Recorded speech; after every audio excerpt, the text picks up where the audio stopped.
বাংলাদেশের সিনেমায় বড় সাফল্যের গল্প লিখল আফরান নিশো অভিনীত চলচ্চিত্র সুড়ঙ্গ। জাতীয় চলচ্চিত্র পুরস্কারের সেরা অভিনেতা প্রধান চরিত্র সহ মোট ৮টি বিভাগে পুরস্কার জিতে নিয়েছে রায়হান রাফি পরিচালিত এই সিনেমাটি।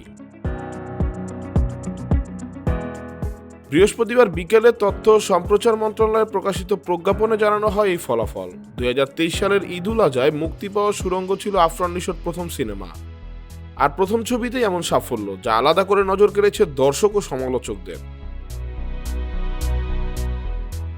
একই সময়ে বড় বাজেটের সিনেমার ভিড়েও গল্প, নির্মাণ ও অভিনয়ে প্রশংসা কুড়ায় সুড়ঙ্গ। সিনেমাটিতে নিশয় অভিনয় করেছে মাসুদ চরিত্রে, একজন সাধারণ ইলেকট্রিশিয়ান যিনি দারিদ্র্য আর লোভের ফাঁদে পড়ে ধীরে ধীরে জড়িয়ে পড়েন অপরাধ জগতে। স্ত্রী ময়না চরিত্রে তমা মির্জার অভিনয়ও পেয়েছে দর্শকের প্রশংসা। ব্যাংক থেকে টাকা চুরির উদ্দেশ্যে মাটির নিচে সুড়ঙ্গ খোঁড়ার ভয়ঙ্কর পরিকল্পনাকে ঘিরে এগিয়ে যায় টানটান গল্প। জাতীয় চলচ্চিত্র পুরস্কারে সুড়ঙ্গ পেয়েছে অভিনয়, গান, সংলাপ, চিত্রগ্রহণ ও শিল্প নির্দেশনা সহ একাধিক গুরুত্বপূর্ণ স্বীকৃতি, যা নিঃসন্দেহে বাংলাদেশের সিনেমার জন্য এক গর্বের অর্জন।